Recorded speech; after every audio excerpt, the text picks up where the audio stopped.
అందరికీ నమస్కారం. నేను స్వరూప పొట్లపల్లి. భాగ్యనగరం బోనమెత్తింది. బోనాల సమయంలో శివశక్తుల శివాలు, జోగినిళ్ళ డాన్సులు, పోతురాజుల విన్యాసాలు ఖచ్చితంగా చూసి తీరాల్సిందే. అసలు అవన్నీ చూడ్డానికి రెండు కళ్ళు సరిపోవు. ప్రస్తుతం నాతో పాటు శివశక్తి విష్ణు శౌర్య ఉన్నారు. ఆయనతో మాట్లాడి అసలు అమ్మవారు పూనేటప్పుడు ఎలా ఉంటుంది, ఆ టైంలో ఎలాంటి వైబ్రేషన్స్ ఉంటాయి, శివశక్తులు పెళ్లి చేసుకుంటారా, వారికి తాంత్రిక విద్యలు ఉంటాయా, ఇలాంటి ఎన్నో ఇంట్రెస్టింగ్ విషయాలను తెలుసుకుందాం. నమస్తే అండి. నమస్తే. బోనాలు అంటే ఆషాఢం, శ్రావణంలో చేస్తారు. ఎక్కువ భాగ్యనగరంలో చేస్తూ అవును. ఉంటారు. అలా కాకుండా మిగతా టైంలో కూడా చేస్తారా ఇలాంటివి? ఇప్పట్లో ఏమైపోయిందంటే గ్రామ దేవతలు సాధారణమైన దేవుళ్ళ కన్నా గ్రామ దేవతల ఆలయాలు చాలా కిటకిటలాడుతున్నాయి.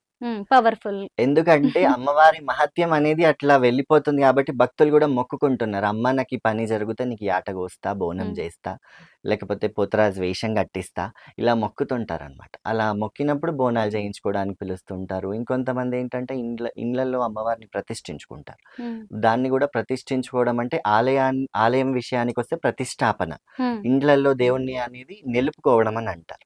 అలా నిలుపుకున్నప్పుడు బోనాలు చేయడం, పట్నాలెయ్యడం హుహు. అలాంటి వాటిల్లో గూడా పాల్గొంటుంటాం. అయితే ఇదొక విద్య ఖచ్చితంగా. అయితే ఈ విద్యకు సంబంధించి ఏమైనా నేర్చుకోవాల్సి ఉంటుందా ఇది? నేర్చుకోవాలనేది ఏది ఉండదు. హ్మ్. అది అమ్మ సంకల్పం మీదనే జరుగుతుంది. అంటే మీరెవరి దగ్గరైనా తీసుకోవడం గాని, ట్రైనింగ్ అలాంటివేమి లాంటిది? కాకపోతే కొన్ని కొన్ని పద్ధతులు నేర్చుకుంటాం. హ్మ్. ఎలా ఉండాలి? ఎలా మాట్లాడాలి? హ్మ్. లేకపోతే ఎవరైనా వచ్చినప్పుడు వాళ్ళకి ఏమివ్వాలి? బొట్టు ఎట్లివ్వాలి? అనేది కొంచెం మా పెద్దవాళ్ళ నుంచి వస్తూ ఉంటాయి. కాకపోతే ఇగ అమ్మవారు ఏదైనా చేయాలనుకున్నా, ఇవ్వాలనుకున్నా అది స్వతహా అమ్మవారి సంకల్పం మీదనే జరుగుతుంది. అసలు బోనాలనగానే జోగినీళ్ళు కనిపిస్తారు. మాతంగులు, అవును. శివశక్తులు, పోతురాజులు అసలు ఎంత బావుంటుందో ఆ వాతావరణం అంతా. అయితే మీరందరూ ఏమన్నా ఒక టీమ్‌గా ఫార్మ్ అవుతారా? మీ అందరూ ఒకళ్ళకొకళ్ళకి ఏమన్నా కోఆర్డినేషన్ ఉంటుందా? ఉంటుంది. ఒక హ్మ్. టీమ్‌గా ఫార్మ్ అవుతాం. ఒక దగ్గరెళ్లి చేయడం అలాంటివన్నీ జరుగుతుంటాయి. ఒక యూనిటీగా ఉంటాం. అసలు ఇంత పెద్ద బోనం పెట్టుకొని అమ్మవారి రూపు పైన కనిపిస్తూ ఉంటది. వేపాకులు కట్టి ఉంటాయి. చక్కగా మీరు అలంకరించుకొని డాన్స్ ఏస్తూ ఉంటారు కదా!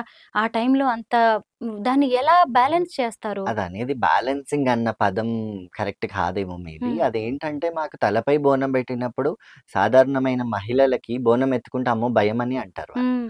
అలా అని మాకు కూడా అనిపిస్తుంది. స్టార్టింగ్‌లో బోనం మా తలపై పెట్టినప్పుడు. తర్వాత అమ్మవారు పూనిన తర్వాత ఆ హ్మ్. చేతులనేది మేము గూడా వదిలేస్తాం. స్టార్టింగ్‌లో ఆ! మేము గూడా పట్టుకొనే ఉంటాం. ఒగ్గు పూజారులు దండకాలేస్తారు. ఆ! దండకాలేసి అమ్మవారిని మేల్కొల్పుతారనమాట. ఆ హుహు. మేల్కొల్పిన తర్వాత జరుగుతుంది. ఇగ అమ్మవారు తనంతల తానే ఆడుతుంది. అప్పుడు చేతులు వదిలేసి ఇంక తను నడుస్తుంది. ఎందుకంటే మేము గూడా ఇంట్లో బోనాలు జేసుకోవడం లాంటివి నడుస్తూనే ఉంటాయి. బట్ ఆ బోనం నెత్తి మీద పెట్టుకొని ఇంటి దగ్గర నుంచి గుడికెళ్ళేలోగా అది దాన్ని ఒక కాసేపు చెయ్యి ఇక్కడ కాసేపు పెట్టి, ఇంకొక చెయ్యి ఇలా పెట్టి బ్యాలెన్స్ జేసుకొని అక్కడికెళ్ళిన అవును. దాకా అదొక టెన్షన్. ఎందుకంటే రియల్‌గా మేము ఫేస్ చేస్తూ ఉంటాం కాబట్టి నేను ఈ క్వెషన్ అడిగాననమాట. అవును. ఎలా ఆపగలరు? ఎంత అమ్మవారి మహత్తు అదనేది అక్కడ అమ్మ ఉంటే సంకల్పమే. ఆ! అమ్మ నిజమే. రెండంతరాల బోనాలెత్తుకునే కాకుండా, ఐదంతరాల బోనాలెత్తుకునే వాళ్ళు కూడా ఉంటారు. ఏడంతరాలెత్తుకుంటారు. ఆహా! ఒక సర్వ మీద ఇంకా 7 సర్వలుంటాయి. 7 సర్వలా? అట్లా ఆ! ఎత్తుకుంటూ ఉంటారనమాట. నేను చూడలేదు. అదైతే ఎప్పుడు చూడలేదు. ఒక 3 వరకు నేను చూసాను. ఇప్పటి వరకి అంతా 7 వరకి లేదు. 5 వరకు ఇప్పటికి ఎత్తుకునే వాళ్ళున్నారు. హుహుహు. 5 అంతరాల బోనం అనేసి కూడా ఉంటది. హ్మ్. అది ఎత్తుకునే వాళ్ళున్నారింకా. మామూలుగా బోనంలో మనం ఏం పెడతామంటే పరమాన్నం పెడతాము. అలాగే బెల్లపు శాక, అవును. పెరుగన్నం లాంటివి అమ్మవారికి ఇష్టమైనవి. లేదంటే కల్లు లాంటివి పోస్తాం. మీ శివశక్తులేమన్నా ఇంకా స్పెషల్‌గా పెడతారా? ముందుగా పరమాన్నం కంటే ఏంటంటే పచ్చన్నం పెడుతుంటారు. పచ్చన్నం.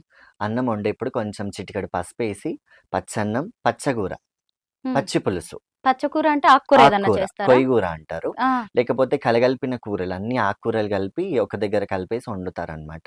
ఆ ఆకుకూర, పచ్చన్నం, పచ్చగూర, పచ్చి పులుసుతో అమ్మవారికి నైవేద్యం తీసుకెళ్తారు. హ్మ్. పరమాన్నం బెడతారు, బూరెలు బెడతారు, పోలేలు బెడుతుంటారు, నూనె పోలేలంటారు. అవి గూడా బెడుతుంటారు. బెల్లం అప్పాలనేసి. హ్మ్. అవి బెట్టి పైన సల్లని శాక బెడతారు. కొంతమందేంటంటే అల్లం, బెల్లం హ్మ్. రెండేసి వాటరేస్తారు పైన ఓహో! చెంబులో. లేకపోతే కల్లు బోస్తారు. హ్మ్. లేకపోతే పులుపేస్తారు. అది లేపోతే వాటరేసి మజ్జిగేస్తారు. ఎలాగా? అది దానికి అంతరార్థం ఏంటంటే, మళ్ళీ ఇవన్నీ చేసినా మళ్ళీ ఒక చెంబులో అమ్మవారికి బొట్లు పెట్టి, ఆ శాక చెంబని తీసుకెళ్తుంటారు. అందులో గూడా కొంచెం మజ్జిగ, పెరుగేస్తారు. ఎందుకంటే, సల్లని శాక పెట్టినా పోషమ్మ సల్లగా చూస్తదంట అనేది ఒక హ్మ్. కదా! ఉంది మన తెలంగాణలో. అవును. అదేంటంటే, ఆ శాక పెట్టినా "అమ్మ ఈడికే సంతృప్తి చెందు. హ్మ్. మేము నీకు భోజనం ఎక్కిచ్చినాం, శాక పెడుతున్నాం. మమ్మల్ని సల్లంగా జూడు, హ్మ్. పచ్చంగా జూడు" హ్మ్. అనేసి అమ్మవారిని వేడుకుంటూ ఉంటారు. అసలు ఎలాంటి టైంలో మీకు అమ్మవారు వస్తూ ఉంటారు? అంటే గురువారం గాని, శుక్రవారం లేదంటే మంగళవారం ఇలాంటి పర్టిక్యులర్ డేస్ శుక్రవారం, ఆదివారాలలో ఉంటుంది పూజ మిగతా మెయిన్‌గా. రోజుల్లోనేమో వేరే చోట్ల దేవుళ్ళకి వేరే చోట్ల పెట్టడానికి. ఎక్కడైనా వెళ్ళడం గానీ, ఏదో ఒకటి ఉంటూనే ఉంటాయి గదా! మామూలుగా ఆ సౌండ్స్ విన్నప్పుడు వచ్చేస్తూ ఉంటుందా అమ్మవారు? కొంతమందికి అలా జరుగుతుంది. అదేంటంటే కొంచెం వాళ్ళకి ఇబ్బందిగా అవుతుంటది. ఇప్పుడు నా వరకేంటంటే నేను అంత కొంచెం కెపాసిటీ అనేది ఉంటది. కంట్రోల్ హ్మ్. చేసుకునే కెపాసిటీ. అది కొంచెం తగ్గించుకొని శబ్దాలు వినిపించినప్పుడు కొంచెం దూరంగా వెళ్ళిపోవడం. అలాంటివి కొన్ని కొన్ని పాటిస్తూ ఉంటాం మేము గూడా. అంటే ఇప్పుడు ఎప్పుడు ఇదే దేవుడి ధ్యానంలో ఉంటారా? లేకపోతే మామూలుగా మిగతా వాళ్ళలాగా ఉంటారా నార్మల్? సాధారణమైన జీవితమే. హ్మ్. దేవుడి దగ్గరున్నప్పుడే శివశక్తి జీవితం. హ్మ్. సాధారణంగా ఉన్నప్పుడు మా అమ్మకి నేను కొడుకునే, నాన్నకి కొడుకునే కదా! కరెక్టే. సాధారణంగా సాధారణమైన మనుషుల్లాగే ఉంటాం.